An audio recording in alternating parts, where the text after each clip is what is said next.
الا ظهرت عندك هذه العلامه الزرقاء هنايا في التوصيه بالصفحه فعرف راه المشكله عندك وغادي توقف لك الربح او غادي يمشي لك التفاعل وما غادي تبقى تربح حتى شي حاجه من الصفحه ديالك. وهذا الشيء اللي غادي نبارطاجي معك راه مهم ومهم بزاف، حيت الا مشاو لك هاد النجيمات هادو كلهم راه كتولي هنايا التوصيه مضروبه بكروه، وهكا ما عمرك ما غتشوف لا ارباح، ما عمرك ما غادي تشوف التفاعل في لاباج ديالك. فلا بد انك تتبع هذا الفيديو من الاول حتى التالي. غادي نوريكم جميع ديال لي طاب الاخوان كيفاش نراقبوا الصفحه ديالنا من الاول حتى التالي، يعني نحضيوها من المخالفات اللي هي كبيره اللي كتحيدنا الارباح والتفاعل، والمخالفات اللي كيضرونا وممكن يوقفوا لنا الصفحه بشكل نهائي. فقبل ما نبدا ما تنساوش لي لايك لهذا الفيديو وبارطاجي باش كلشي يستافد، ويلا نتوكلوا على الله.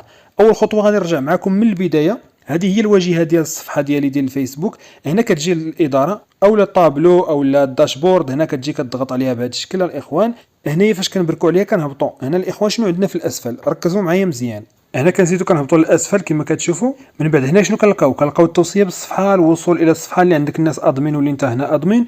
كنلقاو تحقيق الارباح كما كتشوفوا. هاد لاباج راه فيها تحقيق الارباح مزيان، يعني هنا راه فيها الاعلانات قاطع الريلز. هنا كما كتشوفوا هنا كنلقاو العوائد ديالنا اللي حنا كنبقاو نتخلصوا منها. لكن اللي كيهمني هنايا واللي خصني نراقبه هو دائما نجي لهاد التوصيه بالصفحه كنبرك عليها بهذا الشكل هذا. شنو خصني نحضي هنايا؟ اي حاجه كانت عندك مخالفه كيجيبوها لك لهنا. وهنا في الاسفل كتلقى حاله الصفحه، هنا اداره المسؤولين تحقيق الارباح. انا هنا كنبرك على اداره المحتوى هي اللي مهمه.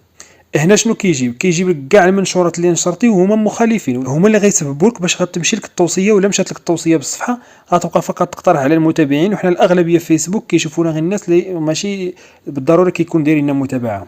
اول حاجه كنجي نبرك على المنشور اللي هو كان مخالف، نشوف شنو هو. اش من فيديو اللي عندي هنايا كما كتشوفوا هذا فيديو عندي مخالف خاصني نحذفه. هنا شنو كندير اتخاذ اجراء، تنبرك عليها بهذا الشكل. هنا كيكون حذف المنشور كنحذفه. هنا كنعاود ندير حذف مره اخرى. صافي هي غادي تمشي دابا، هي تم حذف المنشور. مازال كاين عندنا هنا شي منشور مخالف. كنبرك هنايا على اداره. عندي هذا المنشور هنا غادي نبرك عليه نشوف شنو هو اللي مخالف باش مره اخرى نبقى نتجنب مثل هذا الفيديوهات. هنا كيقول لك هذا راه مخالف، يعني مخالف السياسه، وهلي ما قبطوش يعني الروبو ما اكتشفوش، دابا راه اكتشفوا. هنا كندير اتخاذ اجراء تنبرك عليها كما هذا، كندير حذف المنشور. وهنا حذف المنشور، تم حذف المنشور. هنا شنو غندير دابا؟ غادي نخرج بصفه نهائيه، غادي نخرج نهائيا للفيسبوك، وغنولي هنا غادي ندخل مره اخرى عاوتاني، وغنجي هنايا نعرض لوحه المعلومات وكنهبط حتى للاسفل الاخوان. كنجي للتوصيه بالصفحه كنبرك عليها باش نشوف المشكل اللي عندي فين هو. هنا كما كتشوفوا يمكن التوصيه بالصفحه.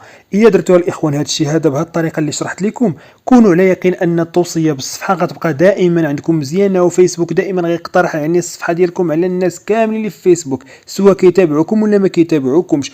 ولا كنتي بطبيعه الحال محقق الارباح، راه الارباح ديالك غادي تكون دائما مزيانه. ردوا البال، التوصيه بالصفحه بهذه الطريقه اللي وريت لكم راه هي اللي غتنفعك. ومادام انني دائما التوصيه عندي هنايا ما فيها حتى مشكل، الا لاباج ديالي دائما غتزيد لقدام، يكون تفاعل، يكونوا ارباح، كلشي غادي يكون عندي هو هذاك في الصفحه ديالي.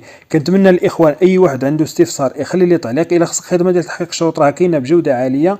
كما كتشوفوا الاخوان شرحنا لكم المشاكل اللي يمكن لها تجنب الصفحه ديالك، يعني مع عدم التوصيه على فيسبوك. تحيه لكم جميعا، كان معكم مصطفى رحيه، والسلام عليكم ورحمه الله تعالى وبركاته.